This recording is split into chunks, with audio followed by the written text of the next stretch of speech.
Wonderful. Well, thank you, Myra. And Eddie, thank you for all that you do. It's awfully nice of you. Okay, real quickly, are the folks from First Med? Hey, Shannon, Andy? Yeah. Do one of you want to say a few things? Since you're the sponsor today, I can give you a few moments. Don't give me the sick thing. Don't be shy. Andy? Mary Beth? Okay. Our sponsors, First Federal. Give them a big hand. Yay! Hi, everybody. I hope you enjoy your lunch. We're really happy to provide it to you. We're on Edison Road in front of Movies 14. We do FHA, USDA conventional, and we do portfolio lending as well as investment properties. And hope you enjoy this particular information you're going to receive today. Thanks. Thank you. Thanks for that. Thanks for the lunch. Okay, today's speaker, Sean Hall. Sean grew up in South Bend, Indiana, a Clay graduate. He is a project geologist for Enviro Solutions. Going to be talking to you a little bit about Meth today, but they also do phase 1, full phase 2. He's going to explain to you what that means because I am completely lost. Sean is a DePaul graduate. He is married. We've discovered as we were up here talking, I'm from a little hometown in Alliance, and so is his father-in-law. And we're both Division III Go Purple Raiders supporters. So you're not here to hear me. You're here to hear Sean. Married, no children. Good luck, Sean. Go get him. Thank you. Thanks, Sean. Thank you, Don. Thanks everyone for showing up, and South Bend Realtor Association for having me out here. I think it's a real honor to share what I do professionally, day in and day out, and some of the services that Enviro Solutions can provide to homeowners in the area.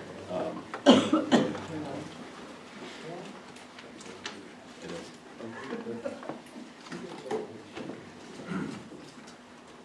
Is that better? So I guess I'll jump right into it. Approximately 3 years ago, I became a qualified inspector to assess, supervise cleanups, perform cleanups, sample, and certify that meth lab homes where meth lab seizures have occurred are clean and safe to be inhabited.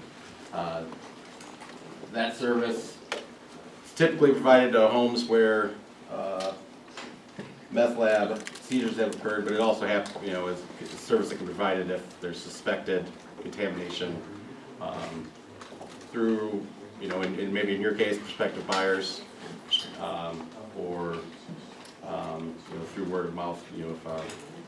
If a neighbor suspects that a home was contaminated at one point. So why am I here? Like I said, meth-contaminated homes are a harmful reality in Indiana, in Michigan, and throughout the United States. There's a lot of health and hazards associated with them. Oftentimes people don't understand requirements for cleaning up these properties and what's entailed in the cleanups and how to handle homes with contamination. And like I said, my company and myself have services that can help with such a situation. The Senate Bill, Senate Enrolled Act 444 back in 2005 set this all in this whole process in action. It required that pseudoephedrine become a over-the-counter drug, not just off the shelf. It also required that the Indiana Department of Environmental Management certify qualified inspectors, develop rules for performing cleanups and assessments, as well as required the Indiana State Police to notify local health departments when they have seized a meth lab in a home, so that the local health departments can serve notice to the home that it's been temporarily condemned and is unfit for human habitation.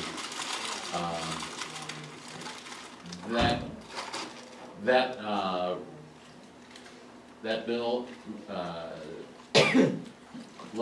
blaze the way for the Indiana Drug Lab Cleanup Rule, 318 IAC 1. Those are the rules that I operate under when assessing and cleaning up a home.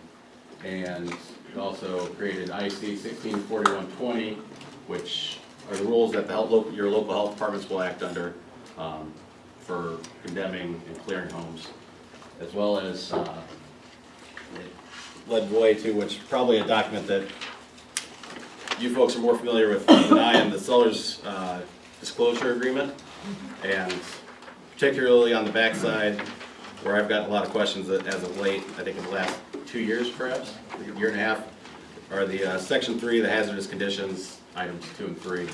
And I can talk about that a little bit more as we move on, or if you have any questions. And feel free to ask any questions along the way. Go ahead.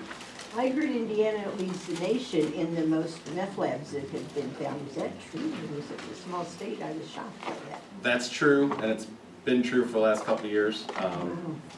And actually, it's I think the last 3 or 4 years. And Michigan actually is the #2 state, the last I checked.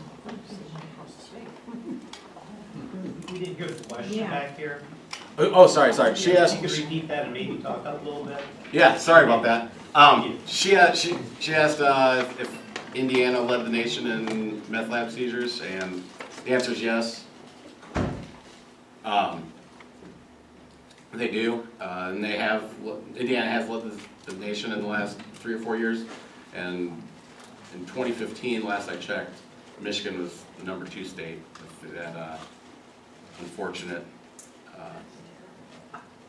ranking. Go ahead. Is it all over the state, or is it more the northern quarter, or what? It's all over the state. I have a couple figures coming up that'll show you kind of that it is spread out. You know, a lot of times people thought it's, you know, a rural kind of affliction, and my experience has been it's, you know, it could be, you know, I was just in Gary not too long ago doing some work, and it's in towns, out towns, it's far-reaching, I guess. So, the remainder of my talk is kind of, let's show you, we'll go through where did methamphetamine come from, and how common is the problem. So I'll touch on the prevalence a little bit more. The dangers and health effects of methamphetamine contamination. Why and where should a home be tested? What do the tests, the assessments, and sampling procedures look like? And what does the cleanup, the decontamination look like? And when, you know, I got some show and tell or some photos. Sometimes people want to see just what this work or what these situations look like. So a little background on meth and where it's from. Shortly after World War I, the chemical or the drug was developed in Japan. It was used to keep not only Japanese troops but U.S. and German troops more alert around during World War II, actually. In the 1960s, biker gangs in the U.S. Manufactured it illegally and kind of spread it as a common recreational drug. In 1971, it was placed on the list of Schedule II Controlled Substances Act, and its primary precursor for meth production, pseudoephedrine, was legalized in the 80s, which resulted in a boom of, again, the legal manufacture and illicit use of the drug. The drug is a pale, odorless, bitter-tasting crystalline powder. It easily dissolves in water and alcohol. Commonly referred to as speed, meth, ice, crystal, chalk, or crank. It can be taken orally, it can be smoked, it can be snorted, it can be injected. Actually, I guess my understanding is a lot of the users are injecting it now more than the other methods. And there's 2 types of meth. I'm not a chemist, but there's L-meth and D-meth, and my understanding is the Mexican cartels they manufacture the less potent L-meth, and the local manufacturers actually create the more potent D-meth.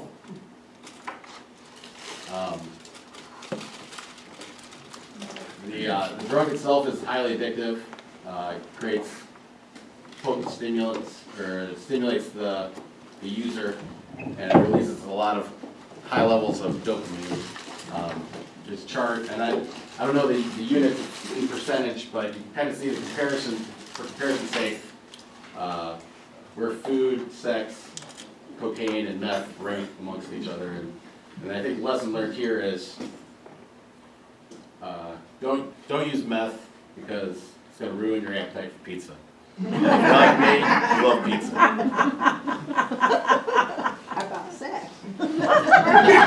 Sex Okay, too. moving right along. And as we discussed, Indiana is ranked nationally #1, Michigan's #2. It is a growing problem ever since the 80s, and since the authorities or the state polices have started acknowledging that and seizing labs. In 2000, there were 314 drug lab seizures in our state, and 2013 it hit a high point of 1808, and I think this is the 10 or 11 highest numbers of seizures based on my county by county comparison. You can see St. Joe, Elkhart, Noble, all locally are prevalent. Is Vandenberg Evansville? That's Evansville, and yeah, and it's still the numbers. I think I have another chart in here. The numbers have leveled off a little bit, but they're not dropping.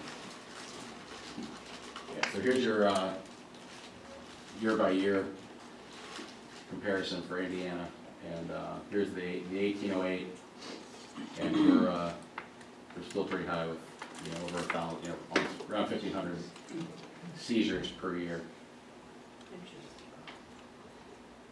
And kind of national perspective, and the numbers don't paint a pretty picture for the Midwest. With this is through October of last year, so 1146 in Indiana at that point, 787 in Michigan, Ohio's I think 3rd, Illinois is maybe 4th, and the numbers are a little skewed. The Southwest is where a lot of my understanding, the Mexican drug is smuggled into the country. So the actual drug labs in the U.S. down there aren't as common, but the use is still significant. And again, kind of even more local picture. This is a helpful website, I think, especially as a realtor. This might be something worthwhile checking out. If you've got a suspicion that a home you're looking at or selling may have some sort of history, the Indiana State Police, in conjunction with the Indiana Department of Environmental Management, track homes where seizures have occurred. And if the home has not been cleaned up and cleared within 6 months, it goes on to this database. And you can search the database by addresses, by map, and it shows you numbers in the area, but it'll also show you the homes, and it'll give you a little bit of background on that. Yeah.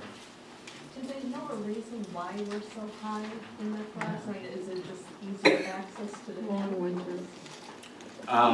The reason why, I think easy access to anhydrous ammonia was a big one. But I think there's different cooking methods, and I think the other big reason is easy access to your pseudoephedrine, and other states have it as a prescription-based drug, and Indiana just had a bill shot down very quickly. It didn't even go to a vote. That bill would have required you to go, if you want your Sudafed, get a prescription from a doctor, and go to a pharmacist. Now they backed off that, and I think that's my personal belief that's based on lobbyists for like Eli Lilly have pushed really hard to not make it any more restricted.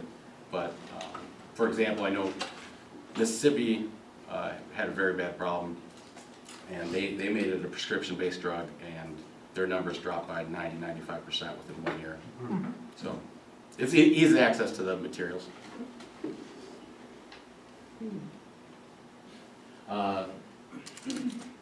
So so as a law-abiding citizen, a realtor, person unfamiliar with all this activity, there's a lot of dangers and health effects that you should be concerned with if you do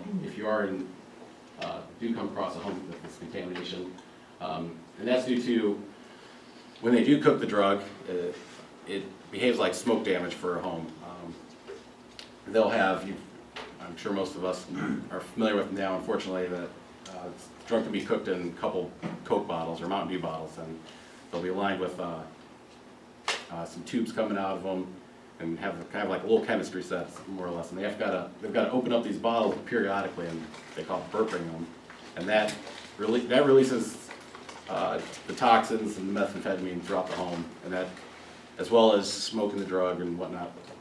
And that's transported through the whole home through your HVAC system, and that leads to contaminating a whole home. A lot of times, in my line of work, I'll go to clean up a house, and the homeowner will say, "Oh no, it only occurred in this one room, and that the door's been shut." But fortunately, that'll be a landlord or whoever.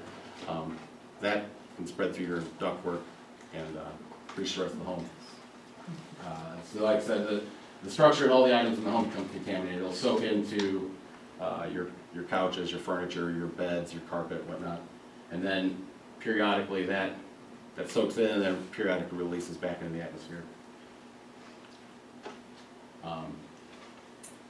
And I'm not going to run through the whole list here, but there's quite a few household chemicals that will be used to create the drug. Anhydrous ammonia we touched on, lighter fluid, Epsom salt, gasoline, mineral spirits. They'll use propane cylinders. They'll actually collect anhydrous ammonia in propane cylinders. They'll put a different valving on. Some of the telltale signs when you see these kind of a canister with a different valve, and a lot of times it's stained blue from the anhydrous ammonia. It's pretty indicative that something's not right.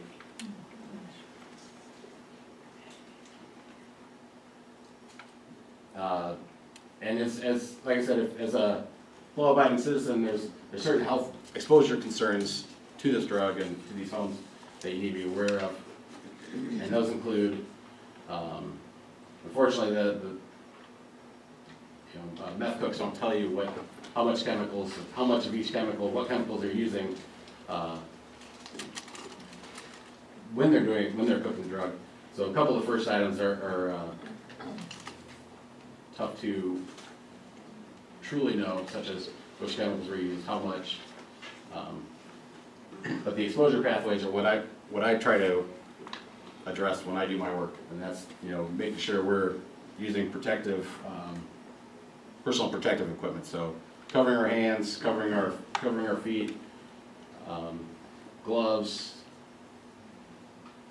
safety glasses, make sure we're covered up. And then the other concern is unsuspecting homeowners that have, like if you're a tenant in a home and they have children walking around, crawling around, and they may be kind of like lead contamination, could be ingesting some of the contaminant unsuspectingly. And these health concerns, health hazards lead to different symptoms. Some of the acute symptoms being headaches, nausea, dizziness, confusion, difficult breathing, irritation with your eyes, your nose, your throat. And some of the long-term effects are respiratory problems, behavioral changes, liver and kidney damage.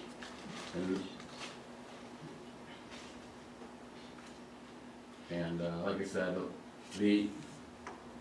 one of the most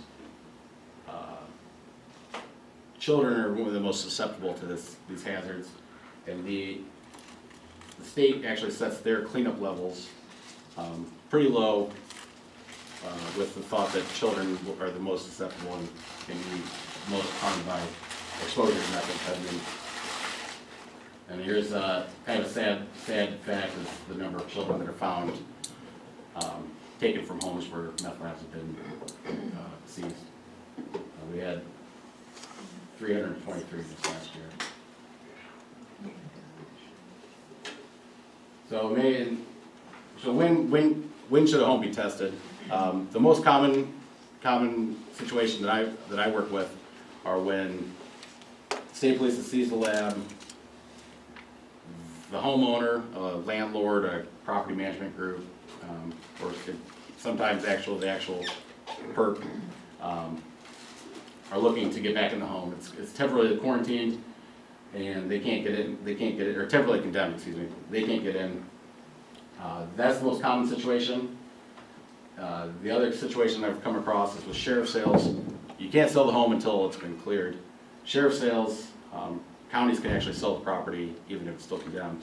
And I've had one property developer looking to flip a house, went and bought the house, thought he got a steal, bid $4,000 on the home, and somebody leans over to him, he's like, you know, you just bought a meth house, right? And he said, no clue. So I get a call, and I walked him through the whole process. It went really smoothly. I think it went really well on his end as well. And that's one situation. And the other situation, it's not as common, and there's not necessarily the requirements for it right now, but just if you suspect there's contamination from even use, I have done a couple homes I've cleared homes like that as well. Question, if you're buying at a sheriff's sale, you should always call the health department and make sure that, I mean, because you can count on it having been reported to them, since apparently they. I think that's probably a pretty safe bet, that you contact the health. She asked if you're at sheriff's sale, how to safeguard yourself from buying a contaminated home, or educate yourself if it is contaminated, and contacting the health department, the website, and I can get you the website address again, that tracks meth contaminated homes. Both are good resources.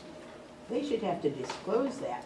I would think so. I think they do now, but this was a couple of years ago, and They don't? he was aware it was contaminated or there was an environmental issue, but he wasn't as sure. He wasn't informed that it was actual meth house. He's been buying a lot of mold homes with a lot of mold problems, and cleaning that up. So he was caught off guard. It sounds like you have to change out all the drywall in the place, if it soaks in. You can, if the drywall's been painted and sealed, you can decontaminate that 9 times out of 10. Real bad cases, you do have to do a tear out and remove the drywall.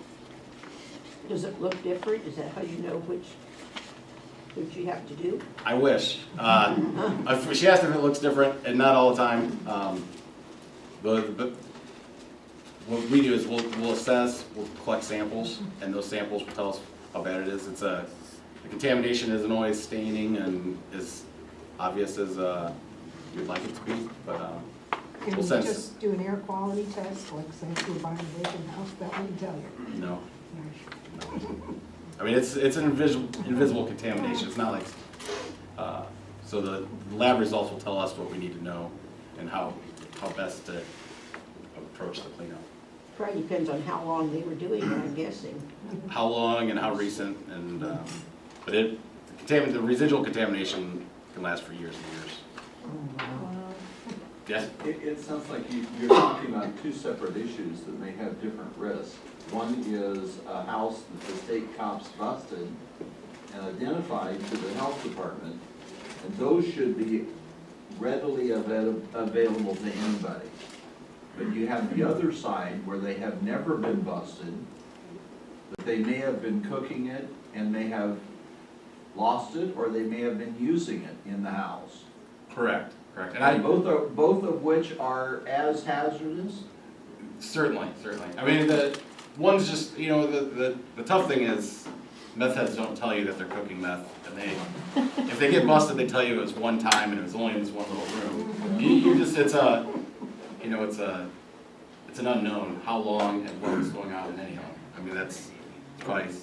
Okay, Go ahead. so to go back to that, one, we have identified sources, and we can identify those houses. Yes. The other one, we have no identification, so how do we identify it as a possible meth house? I can get into that a little bit here. What I've done is a screening. So there's there's requirements to assess and sample a home where there's been identified meth lab, and that requires sampling each and every room, fixtures and bathrooms, fixtures and kitchens, and your HVAC system. And that can be a significant cost to a homeowner or to anybody in an interested party. What do you call a significant cost? $800 to $2,000. Okay, and this is the house that has been identified, previously identified as a meth house. And that's just your initial assessment and sampling. And then from there, there's remediation and there's confirmation sampling of spots that don't pass. So just the testing is $800 to $2,000. Correct. And then, you know, typically $800 to $1,200. But I have worked with, you know, unfortunately, large, beautiful homes that are much nicer than what I live in. I mean, it does reach a wide range of homes. Sure. And, you know, costs can get up with a bit more and more rooms. The other situation you're talking about where a home, there's been contamination and there hasn't been actual documentation of that. It's kind of what I would recommend if you have that suspicion is to do a screening of the HVAC system. So basically one sample, your HVAC system typically is 4 times, your contamination present in your HVAC system is typically 3 to 4 times more, or the results from there are 3 to 4 times higher than other rooms in the home. And that gives you, you know, it's not a 100% certainty that there's no contamination, but it's your, it's a high likelihood that if you test negative there, the remainder of the home tests negative. Does it have an odor when they're cooking it that neighbors could smell? Oftentimes they say it's ammonia or smells like ammonia or cat pee. Or what? Cat urine. And even when they're not cooking it, I've gone into homes and there's, yeah, it can smell pretty foul. People with dirty cat boxes. Well, and that's, and like I said, they always, I hear a lot of stories, I only cooked it once, it was only in this one room, and oh yeah, that smell was just from my litter, you know, my dozen cats that I have roaming free in the house, which, You don't see. yeah, exactly. They're not the most truthful clients sometimes.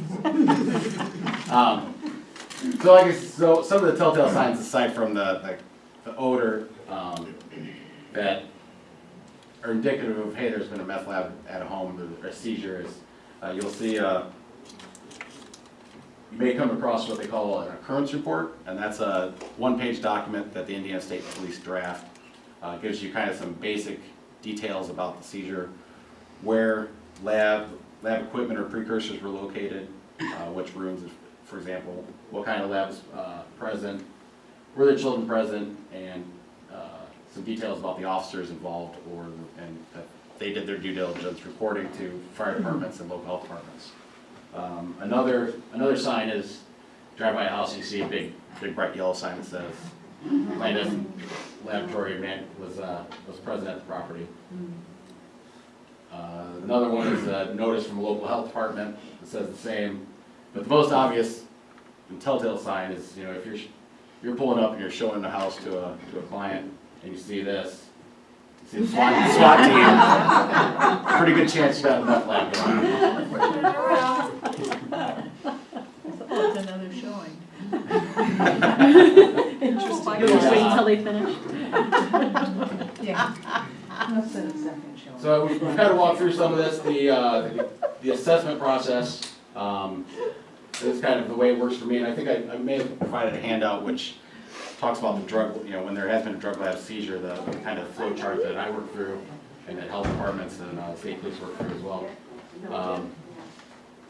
And like I said, there's 2 scenarios like we discussed, but if there is a drug lab seizure, typically an interested party, a property owner, home buyer, insurance companies as well, will contact me and ask for me to come out and assess the home. And my first step is to develop a health and safety plan. I've got one here. It's a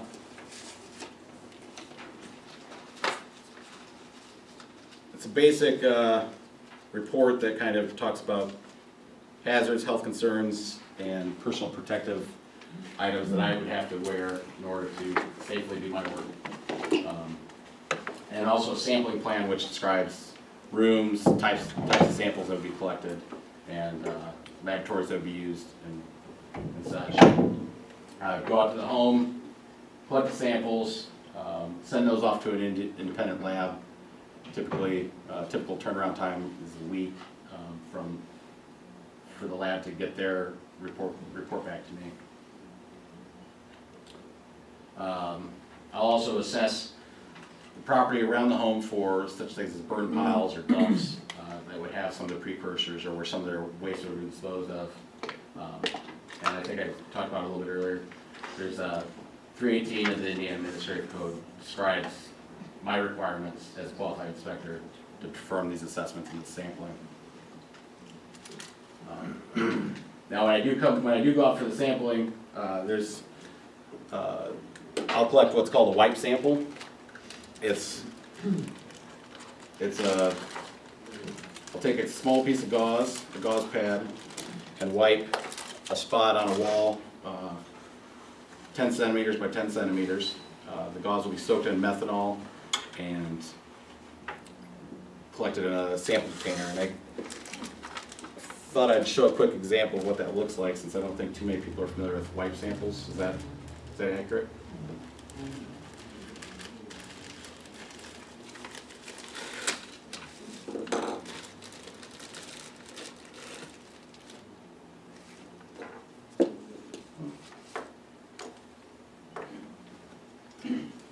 So for starters, typically with the homes that I sample, I'll collect a composite sample from each room.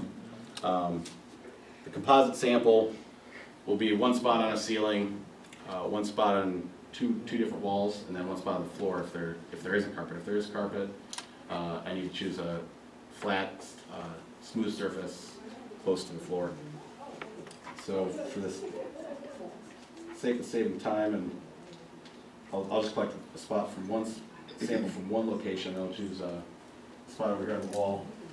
I use a template, so I collect the right area on the wall, tape it to the wall. Sometimes I'll even label the template and take a photo of it as well for documentation's sake.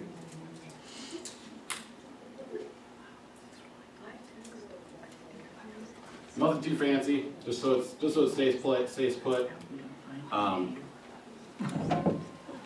I'll take your standard piece of gauze, open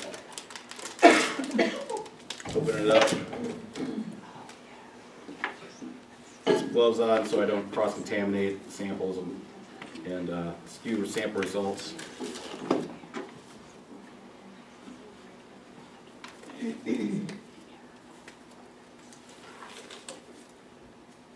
So I got my gauze. In order to pull the meth contamination off the wall, I need to put solvent on it. This is methanol. You can also use like rubbing alcohol. I'll soak the gauze pad.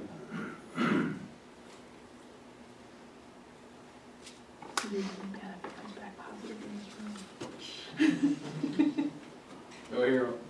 They call it do like a simple S and N pattern. So you get you cover all the space on the wall. You go over it twice, and that's your sample. Put that in a container, seal it up. You label it and send it off to the lab. I'm not going to send this off to the lab. If it tested positive, I'd be a little nervous. Myron, I don't know what you're up to at night. Not just revenue, right?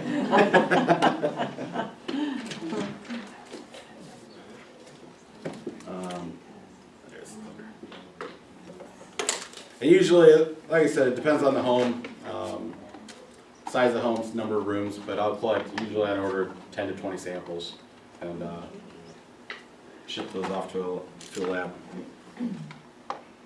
Yeah. Obviously, meth contamination is a concern for somebody who would move into a home and be occupying it. What's, because our members are in and out of homes constantly on a daily basis, what's the risk for casual contact with this in say, in a showing situation or just, looking at a home in an open house, things like that? Certainly. Your exposure concerns are, your length of time and the method that you come in contact. So, if you're not in that home for hours and hours on a repeat, day in and day out, that decreases the risk to you, the potential risk to you. Then also, if you're not, coming in dermal contact or touching it with your skin, that's another risk that you're not really coming in contact with. I'd say if you have suspicion, if you smell, the ammonia smell, the cat pest, excuse me, the cat urine odor,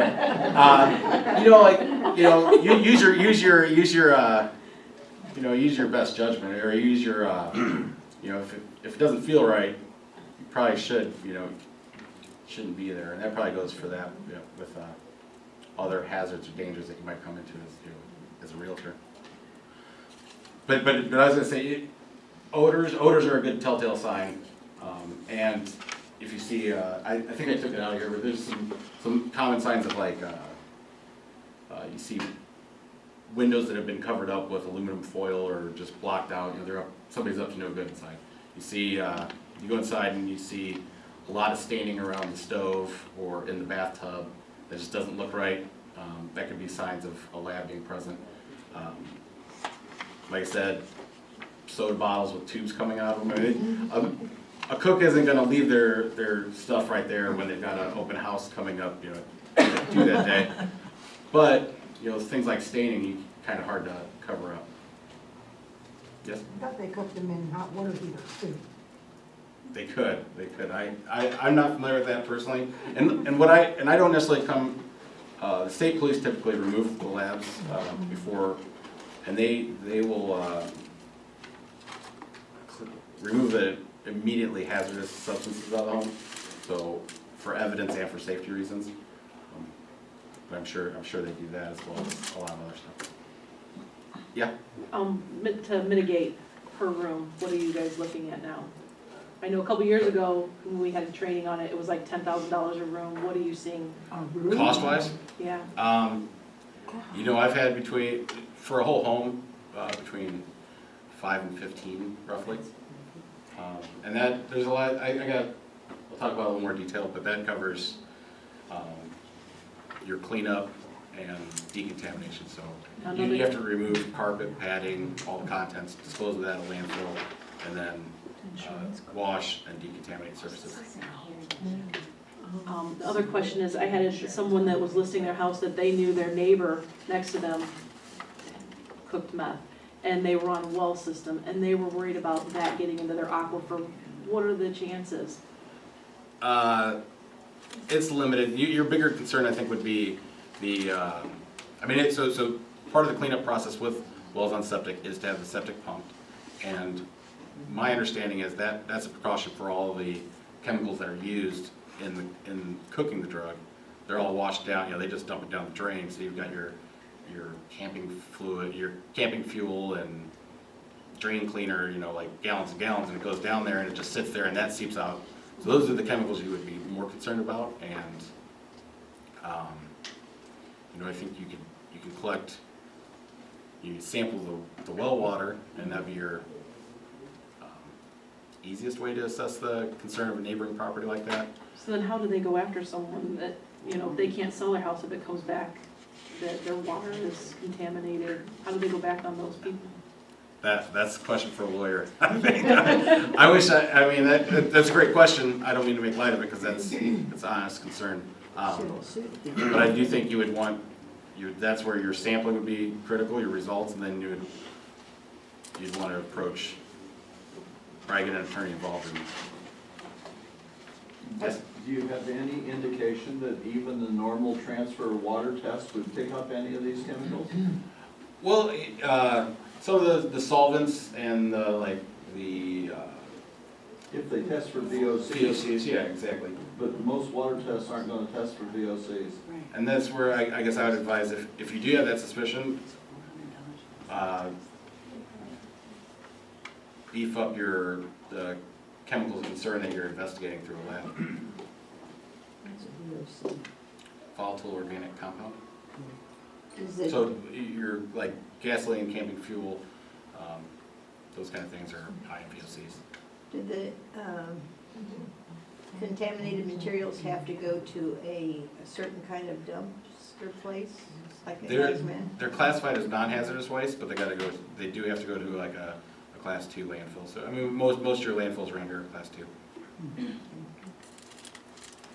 Now what about public, sewer systems?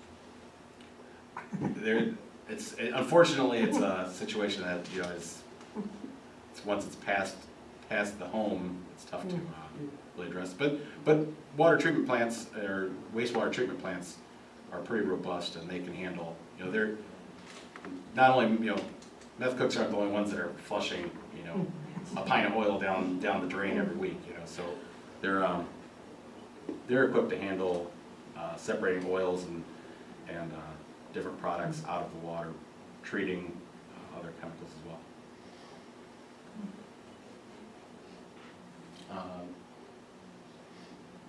Like you saw an example, I would use that to either screen a property or complete a full assessment of a property where a known drug abuse users occurred. And you already saw this handy dandy example.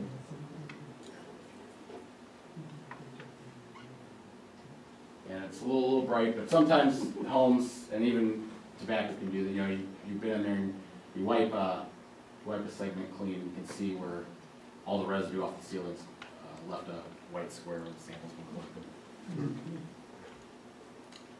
collected. As far as remediation, that would be the next step after, you know, you assess the property, get the samples, you come back and you find out the bathroom and 2 bedrooms are tested above the state criteria, and that would require some remediation before a home could be cleared. The homeowner would then have the option of doing nothing, leaving the home vacant and not being able to access the house. They can demolish their home, and that doesn't require a qualified inspector to oversee. That can be handled by any demolition contractor. You can do the tear out like you're describing, removing all the drywall, your ceiling, stripping flooring down to the subfloor, sealing up the studs. Plumbing in the wall can stay, electrical can stay, but basically any surfaces that define a room would have to be removed. Or you could decontaminate, or some combination of all three, the tear out, or excuse me, both the tear out and the decontaminate. So you could have a room that tests really high. You may want to do a tear out because there's a low likelihood that it'll actually get to the level that's safe and acceptable. And another room maybe test really low, and you would want to do decontaminate that room to salvage some of the materials in there.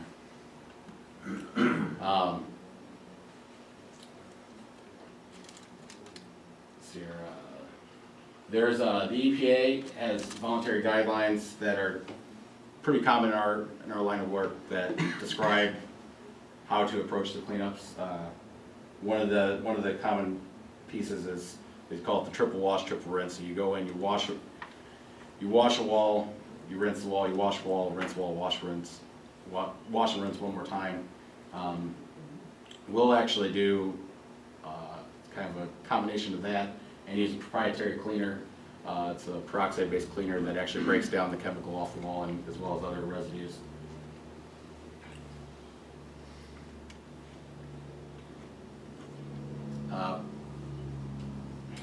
As discussed, part of the remediation, the contaminated contents will go to a landfill. Hard, flat surfaces, your ceilings, walls, and floors can be decontaminated or can be removed. We'll use proprietary cleaners to further break down the methamphetamine. One of the more common questions I get is, can I just paint over? Can I go get Kills, the primer or the paint, just paint over it? And that's a big no-no. First of all, it's against the state rules, but also the residue, the contamination actually will seep through that as well. It's a good preventative measure after the fact, but it's what's termed as encapsulation. It's not permitted prior to a home clearing through clearing the remediation through a sample after the fact that passes. Even Kills? I've seen that cover up marker and not bleed through. Even Kills. Wow. But I do recommend that a homeowner, after my work is done, the remediation and the clearing is done, go in and coat with Kills. We'll also oversee professional cleaning of the HVAC system. Your Mighty Ducts or your vac man come in, professionally clean the ducts, remove all the residue and the contamination in the HVAC. They including the furnace box, the filter. Have a septic pump if one exists, and then also excavate any burn piles or dumps that are on the property. So what's all this look like? Sometimes the home's nice and easy to work with.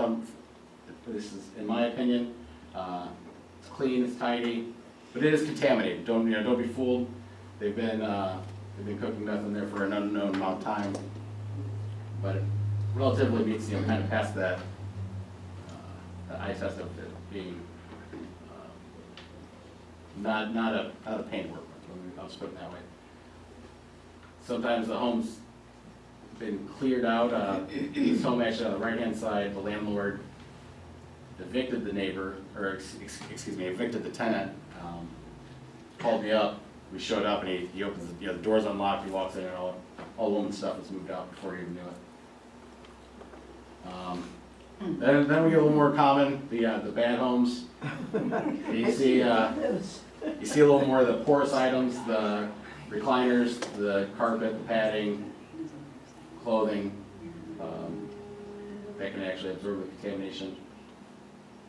And then there's the ugly. There's meth homes sometimes are combined with hoarders, and it makes for a lot of work on the cleanup process. And I think, like I said, 5 to 15, and a lot of times a big part of my cost with the cleanup is the time, the labor to remove the waste, and the disposal costs.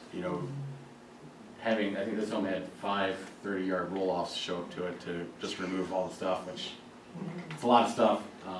In other homes, maybe a 20-yard roll-off, and that's significantly lower cost.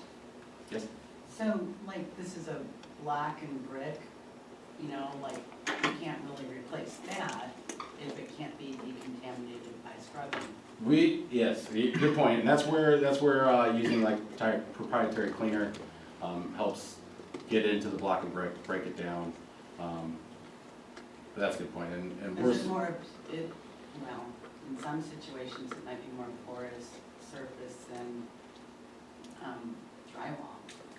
That's where there's some gray area right now in the way the code's written, and it is in the process of. Lori Kylander's item is, I think, she's soliciting input on ways to tighten up the drug lab rule in the cleanup requirements for situations like that. Because the other situation that's common, or question that comes up is, what happens when they've been cooking in an attic space, which the way the rule's written is, these living spaces, or they call it spaces in a home. Is an attic a space or not? Is a closet a space? And there's some vagueness to it, and like you're describing kind of one of the vaguely described areas in the rule right now. We'll kind of continue on our conversation. You can see painted brick walls, but what about the wood ceiling? What about all the floor joists and all the subfloor and everything that's exposed if they're doing it in the basement? That's, again, that needs to be further defined in the rule right now. It's at a qualified inspector's discretion. We coat with like I said, a proprietary cleaner that can soak in and break down contaminants that aren't in your standard, painted drywall surface. Is that something like muriatic acid and Dawn mixed together or something like that? No, it's I don't, I know there's two varieties that I've worked with. One's called Crystal Clean. The other's Apple Meth Remover from a company out in Utah. And they come in 2 parts, and you mix them together. One's peroxide based. I don't know what the other components are. I can also oversee a homeowner doing the cleanup, which I believe is my understanding will be phased out of, that will no longer be permissible in the near future. But and when I do that, I recommend a homeowner use a 409. There's journal articles on different cleanup techniques and detergents, and 409 is tested as doing the best of things that you can pick up at your local Lowe's or whatnot. So if you're cleaning up a basement such as that with the porous wall and all the exposed framing, you're simply spraying these chemicals onto those, and that's breaking down the meth chemicals, so there's no scrubbing or We would scrub, I mean, so, the full process, we would start with, like a shop vac with a HEPA filter, vacuum all surfaces, remove any dust, debris we can. Follow that up with a thorough washing, with like a 409 or some common detergent. Like in between all the floor joists and all the mechanical. As best we can. The coating we do with the cleaners at the end can also be put on with like a fogger or a foaming agent or a foaming machine. But So, like, my question kind of is, if you have this experience, so you go into a meth house with a basement with joists and walls like that, and you decontaminate it, did it work? Did it get it below that level of 50 grams per 100 centimeters squared? we go back in and you need to collect more samples to confirm that it did. Okay, so it can be done. Yeah. Okay. And like, and there are homes where, we've recommended full tear outs down to the studs, down to the joists. Wow. And there's homes that, I've seen homeowners say, the cost of the cleanup or the cost of the tear out and rebuilding it isn't worth it, and they've demoed the home. I mean, it's not oftentimes, but there are times where homes, they're in pretty bad shape and they've met, Yes?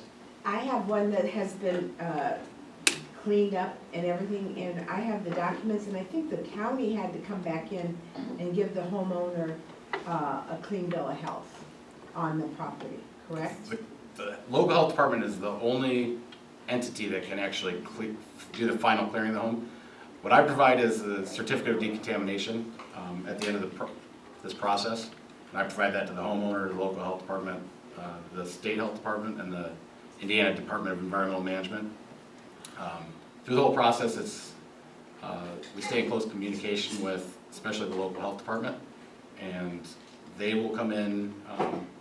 I assure that there's no hang-ups as far as the meth contamination at that point, and if they have no other hang-ups that are keeping the home condemned, they will come in usually 1 to 2 days and take the sticker off. Is how. Yeah, but this house has like such dark colors of paint. They didn't touch any of the walls, and everything, and the buyers, still question it. Even though I have the clean, certificate. So, I've always been more than happy to talk to potential buyers in that sort of situation to explain the process, what's, how the cleanup progressed, what's entailed in it, because I think that's valuable to a buyer to hear. Hey, this wasn't, there's a lot of work went into the cleanup, and also that there was a thorough confirmation sampling at the end that can demonstrate that a home is safe to be inhabited. I have a question, Mm-hmm. and this is a little bit different than the house, but on these nicer homes where these people have taken their possessions and taken off, I know my husband and I have moved in the past through a professional mover, and you have 2 or 3 households possibly on a truck, and it can take several days for it to get from point A to point B. What are the odds, how much contamination can you get with your possessions of somebody's? I mean, that's a tough question to answer. Again, meth heads don't tell you when they're cooking meth and how contaminated their stuff are. So I haven't seen any research of demonstrating contaminated sources migrating to non-contaminated sources, but I'm sure it's a potential. And yeah, that's what I'm thinking. These people might pack up the little window. Well, that's why I'm thinking with these nicer homes, they might. Yeah, they probably have better trade. yeah, that's a tough one to answer, but I mean, the potential is definitely there. That's how the contamination does seep back out of these porous items that like your barker launcher. Yeah.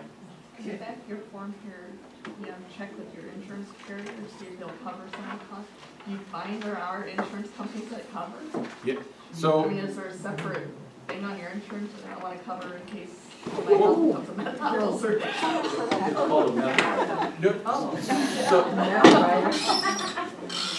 So it's are there any insurance agents in here? Okay, good. There's in homeowners policy, and I'm not thoroughly versed in homeowners policies, but I understand there's exclusions oftentimes written into them, and unless the law in Indiana, there's certain exclusions for contamination, and those don't necessarily apply to meth labs. Unless there is a specific exclusion for illicit manufacture of a drug, oftentimes they're covered. But the big kind of caveat is that they themselves or their family members weren't the one cooking the drug. At that point, you're kind of out of luck. But I've had insurance companies as clients, so I shouldn't speak too badly of them.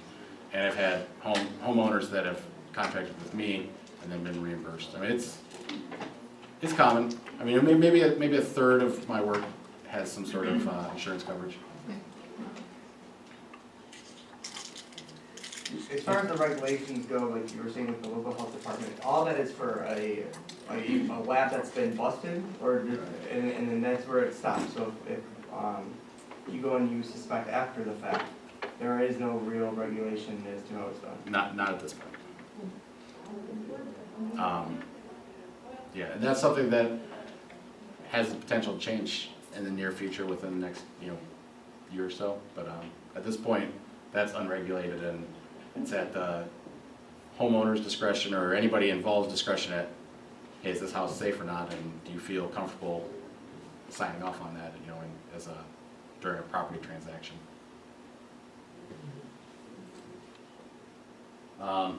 We didn't even get to the worst part, the kitchens. Sometimes Oh my gosh.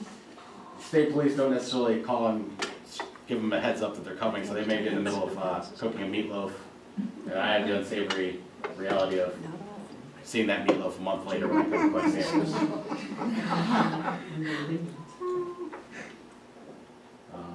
Talk about burn piles. A lot of times they'll take their aerosol cans and waste materials or waste labs that they use to cook and dump them out back, burn it. And that's all waste that needs to be removed. The soil is removed down to a point where you don't see any residual contamination. Burn piles. Oftentimes the real shady outbuilding is a real key to finding a meth lab. Especially like here you see, the light, the camera is up there too, in case you're not seeing it. There's the propane tank. And then you see their little 4x4 shed has about 5 or 6 different sets of locks on it. He told me he wasn't doing anything in there, but I wasn't so sure. The reality is the damn thing trying to push it over. And then here's a couple photos of the cleanup. This is actually an apartment. Moving a lot of waste, carpet padding. Getting carpet padding, appliances.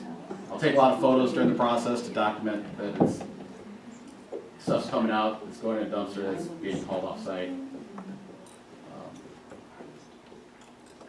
And at times it has to go down to the studs and the joists.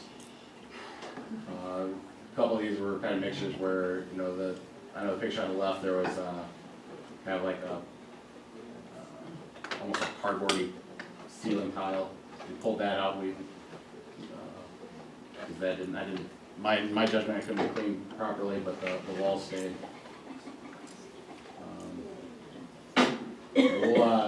We'll get dressed up pretty thoroughly. That's the house. That was? Well, On Jewel. Did you do Jewel? I did.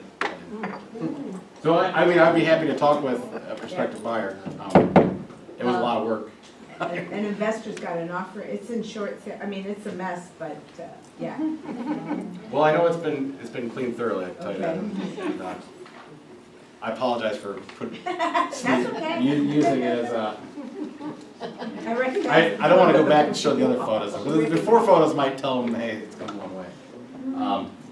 And I showed the photos actually from that property. But the proprietary stuff's pretty noxious. Pretty tough. You gotta wear organic respirator cartridges, or full face respirators to use it safely. And the kind of the drum roll at the end is getting the qualified inspector certificate of decontamination. After it's been all cleaned up, do you have to submit that certificate to a buyer if it's been done? How far? You don't have to share it with the buyer. I have to supply an original copy of that certificate, and you know, I do a full report that gives kind of a summary of the work, kind of the what do they call it, the timeline, or all the steps that went through the process, sample results, lab reports, photos, documentation of disposal, septic being pumped. That all has to come from me to the homeowner, but they don't have to necessarily disclose that. They have to disclose, that it's been contaminated, that the drug's been manufactured, but they don't have to share the report if they don't care to. But that's, I think that's probably not terrible sharing. Yes. Any other questions? Yep. What do you actually do to sample the duct system in a house? We'll sample the furnace box, so we'll take off the cover, get in where the air moves around. We'll sample cold air returns. We'll pop a cover, reach down to the duct, then with two registers. So we usually do a composite sample there, take 4 samples, put it into one, and then you get one result for it. So, if that doesn't pass, you need to go revisit and decontaminate. And so, like the lab, what kind of tests do they do? Is it a spectrometry? Is it I wish I was a chemist, but I believe it's like a spectrometry. They test for methamphetamine itself, and there's a limited number of labs that actually do it. Maybe 4 or 5 in the country. So I send samples out to Utah. I know there's another one in San Jose, California, one up in Seattle. I think 4 of them are on the West Coast. Somebody would put one in Indiana, Michigan, or Yeah. You'd think so. Wonder what it costs to set, we have labs here. I think it's the certain technology with prepping the sample, but I'm not 100% certain on that. Okay. Anything else? Well, thank you again for your time. Thanks, Sean. And Sean, you'll be around to answer some questions? Oh, yeah. Okay. So if you have any questions you want to ask Sean directly, just feel free to do that. Don't forget, pick up the flyers for the affiliate fair, the Building Our Community Together, and for CE. They're out on the table here. So thank you for your time today. Again, thanks to our sponsor. Make sure you thank the people from First Source for providing lunch today. If you want to hear it, you want to step through that again. Be our vendor, we had 100. Yeah, we had 50 almost always. That was 5.